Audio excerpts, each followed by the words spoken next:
Gate to be coming to villain की video की शुरुआत वहीं से होती है जहां से हमारा वीडियो खत्म हुआ था। इस सीन का टुकड़ा था हमारे मेन कैरेक्टर और उसके अब्बाजान की ओर, जहां पर बैठे होते हैं मीटिंग लगाकर। हमारा मेन कैरेक्टर का अब्बाजान बोलता है कि जो ब्राइट सेट का जो प्रॉब्लम था वो तो सॉल्व हो चुका है, तो जो हमने प्लान बनाया था अब उसके बारे में हमें सोचना चाहिए। हमारा मेन कैरेक्टर बोलता है अगला प्लान का मतलब क्या ये है कि हम बगावत करेंगे। तो वहाँ पर जो दूसरा बुड्ढा बैठा रहता है वो बोलता है कि देखा जाए यंग मास्टर, तो ये राजा की पोजीशन आपकी होनी चाहिए, आप राजा बनना चाहिए, मगर ये देखा जाए तो ये बिल्कुल भी बगावत नहीं है। अभी 1 महीने बाद जो सेकंड प्रिंस वो ढेर सारे आर्मी के बंदे को लेकर जाएंगे क्यूएन किंगडम में हमला बोलने के लिए। इस टाइम हमारे पास अच्छा मौका होगा और इस किंगडम में हम कब्जा कर लेंगे। आर्ट की जो लैंड रहती है वो बोलती है क्या क्यूएन किंगडम और जो हमारा किंगडम वो फिर से दोनों लड़ाई करने वाले, क्या दोनों के बीच में फिर से वॉर छिड़ने वाली है। गार्ड भी बोलता है कि ये कब खत्म होगा।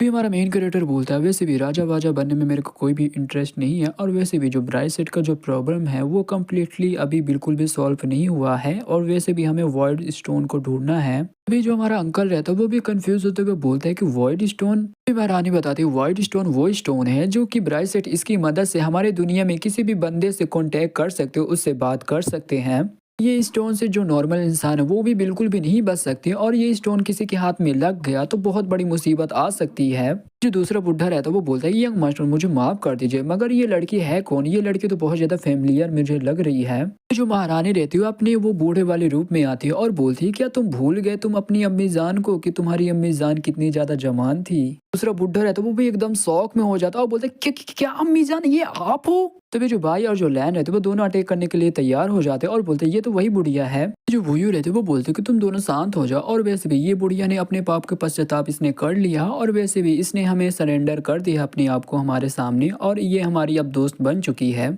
कि दोनों हमारी बाई और लैन दोनों ये बातें सुन के एकदम शौक रहती, वो बोलती क्या। जो हमारी लैन रहती वो भी बहुत ज्यादा गुस्से में आ जाती है, वो बोलती कि अच्छा काफी टाइम से ये सब कुछ चल रहा था। तभी हमारा मेन कैरेक्टर एकदम बहुत ज्यादा डर जाता और बोलता है कि प्लीज शांत हो जाओ, प्लीज मेरी एक बात तो सुन लो। वैसे भी मेरे को लॉन्ग को बचाना था इसीलिए मैंने इसकी मदद ली थी, और मुझे कभी मौका नहीं मिला तुम्हें बताने का इसके बारे में। तो गाइस इधर मैं बता देना चाहता हूँ जो हमारी महारानी है वो लैन की पुरानी मास्टर हुआ करती थी। तभी जो हमारी महारानी रहती है वो बोलती है कि शांत हो जाओ, उसे दोष मत दो। बोलती है कि हम दोनों पूरी रात एक ही बेड में एक ही साथ रहे हैं, और तुम सोच ही सकते हो हमारे बीच में क्या ही हुआ होगा। और ये तो बहुत ज्यादा शर्मा रहा था, मगर मैंने इसका आत्मविश्वास मैंने बढ़ाया।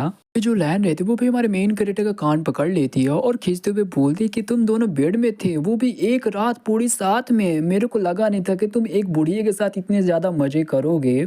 मेन कैरेक्टर भी जोरों से चिल्लाते हुए बोलता है कि मेरे साथ गलत हो रहा है, मैं निर्दोष हूँ, मैंने ऐसा बिल्कुल भी कुछ भी नहीं किया है। जो हमारी मेन कैरेक्टर की अम्मीजान रहती है वो भी हंसते हुए बोलती है कि मेन कैरेक्टर ने देखा जाए तो बहुत ज्यादा बुरा काम किया है, मगर देखा जाए तो मेरे पोता और पोती तो बहुत जल्दी आने वाले हैं। हमारा मेन कैरेक्टर का बजान भी रहता है वो भी मन में सोचते हुए बोलता है कि लगता है कि गुओ को अभी राजा बनाना हमें लगता बहुत ज्यादा जल्दीबाजी हो रहा है। वुयू का बजान भी वहां पर खासते हुए बोलता है कि वैसे भी जो ब्राइट सेट का जो प्रॉब्लम है वो अभी भी यहाँ पर सॉल्व नहीं हुआ है, तो हमें उस पर ध्यान देना चाहिए। इस जल जो वाइट स्टोन है उसे ढूंढ कर उसे वहीं पर खत्म कर देना चाहिए। जो वुयू का बजान रहता है वो भी हमारे मेन कैरेक्टर के पास आता है और बोलता है कि यंग मास्टर आपको बिल्कुल भी इससे नहीं भाग सकते, वैसे भी आपको राजा बनना ही बनना है, कि इस किंगडम का जो फ्यूचर है वो आप पर डिपेंड है। हमारा मेन कैरेक्टर भी बोलता है कि हाँ मुझे पता है। सीन का टोकर आता है रात के टाइम, जहाँ पर बैठ के हमारा मेन कैरेक्टर कुछ मन में सोच रहा होता है। ये जो ब्राइट सेट का जो प्रॉब्लम था मैंने उसे सॉल्व कर दिया, मगर मैं अपनी पुरानी जिंदगी में वापस तो नहीं जा सकता हूँ ना। वहाँ पर हमारी लैन आती है और बोलते है कि गुओ। हमारा मेन कैरेक्टर बोलता है कि लैन तुम यहाँ पर कर क्या रही हो। जो लैन रहती है वो बोलती है कि आज जो सुबह जो बातें हुई उस बातों को लेकर मेरे को बहुत ज्यादा टेंशन हो रही है। हमारा मेन कैरेक्टर बोलता है कि उस बातों के बारे में तुम्हें चिंता करने की कोई भी जरूरत नहीं है, तुम्हें क्या मुझ पर बिल्कुल भी विश्वास नहीं है। मैं उस बुढ़िया के साथ बिल्कुल भी कोई भी गंदा काम नहीं किया, वैसे भी मेरे इतने बुरे दिन नहीं आए कि मैं उस बुढ़िया के साथ इतने गंदे गंदे काम करूँ। लैन बोलती है कि मेरा मतलब ये नहीं है, टाइम से मैं कुछ ज़्यादा ही बिजी हूँ अपने स्केलेटन रिलीजन के काम की वजह से, इसीलिए मैं तुम्हारे ऊपर बिल्कुल भी ध्यान नहीं दे पा रही हूँ और तुम्हारे साथ बिल्कुल भी टाइम स्पेंड नहीं कर पा रही हूँ।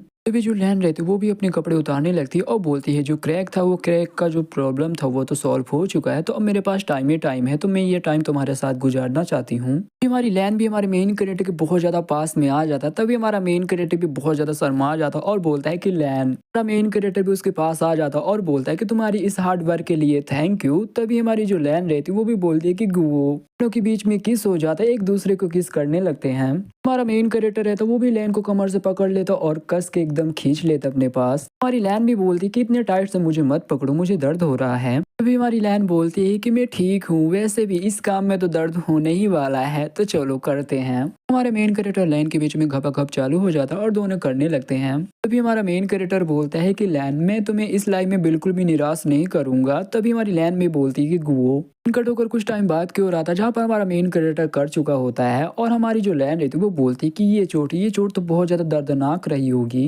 मेन कैरेक्टर बोलता है ये चोट तो बहुत ज्यादा छोटी सी चोट है और वैसे भी जब तक मैं ब्राइट सेट को कम्प्लीटली नहीं हरा देता तब तक मैं बिल्कुल भी नहीं रुकने वाला। हमारी लैन बोलती है कि तुम हमेशा ऐसे लापरवाह रहते हो जिसकी वजह से तुम्हें ऐसी चोटें लग जाती है। हमारा मेन कैरेक्टर भी अपने कपड़े पहनते हुए बोलते हैं कि ठीक है, अब तैयार होने का टाइम आ चुका है।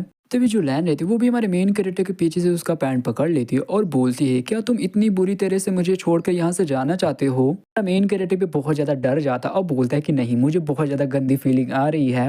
अभी जो लैन रहती है वो भी हमारे मेन कैरेक्टर को नीचे गिरा देती है और इसके ऊपर आ जाती है और बोलती है क्या मैं बाई जितनी तुम्हें मजे बिल्कुल भी नहीं दे पा रही हूँ, क्या मैं उसकी जैसी नहीं हूँ। तभी हमारा मेन कैरेक्टर बोलता है कि नहीं, मेरा वो मतलब नहीं था। जो लैन रहती है वो बोलती है कि मैं अपने पति देव के सामने किसी दूसरी औरत के साथ में बिल्कुल भी नहीं हारना चाहती हूँ। इतना बोल के वो भी चालू पड़ जाती है। भी हमारे मेन कैरेक्टर की नोज ब्लीडिंग होने लगती है और हमारे मेन कैरेक्टर भी बहुत ज्यादा मजे आने लगती है, मगर वो भी मन में सोचते हुए डर जाता है कि अरे यार ऐसा चलता रहा तो मैं तो एकदम सूख के कांटा बन जाऊंगा। फिर सीन कट होकर आता है दूसरे दिन की ओर जहाँ पर हमारा मेन कैरेक्टर जा रहा होता है। तभी जो उसके साथ जो बंदा रहता है वो बोलता है कि माई लॉर्ड यहाँ पर चलिए। देखते हैं हमारे मेन कैरेक्टर की जो हालत रहती है वो बहुत ज्यादा खराब रहती है, जो कि देख सकते हो ऐसा कुछ चल रहा होता है और मन में सोचते हुए बोलता है कि दोनों लड़कियों के बीच में कंपटीशन छिड़ चुकी है और इनके बीच में मैं पिसा जा रहा हूँ और मेरी हालत एकदम बहुत ज्यादा खराब हो चुकी है। भी हमारा मेन कैरेक्टर मन में सोचते हुए बोलता है कि देखा जाए तो मैं यहाँ पर लॉन्ग को ढूंढने के लिए यहाँ पर आया था, क्योंकि मेरे को वॉइड स्टोन के बारे में पता करना था। अचानक से जो पहला प्रिंस है वो लॉन्ग को जेल में उसने डाल दिया था। हमारा मेन कैरेक्टर भी लॉन्ग के पास आता है उसे मिलने के लिए और बोलता है कि लॉन्ग। तभी हमारा जो लॉन्ग रहता है वो भी बोलता है कि अरे गुवो, ये तो तुम हो।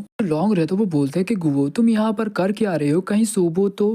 मेन कैरेक्टर बोलता है कि चिंता मत करो, अब मैं टोंगमियान टेम्पल का गवर्नर बन चुका हूँ, तो फ्यूचर में चल के तुम्हें कोई भी परेशान नहीं करेगा। फिर हमारा मेन कैरेक्टर पीछे जो बंदा खड़ा रहता है उससे बोलता है ठीक है, तुम यहाँ से चले जाओ, जब तक मैं ऑर्डर ना दूं तब तक तुम अंदर मत आना। तभी वो बंदा भी बोलता है कि ठीक है यंग लॉर्ड। जो लॉन्ग रहता है वो बोलते हैं कि गुवो, तुमने अभी क्या कहा, तुम पहले से गवर्नर हो।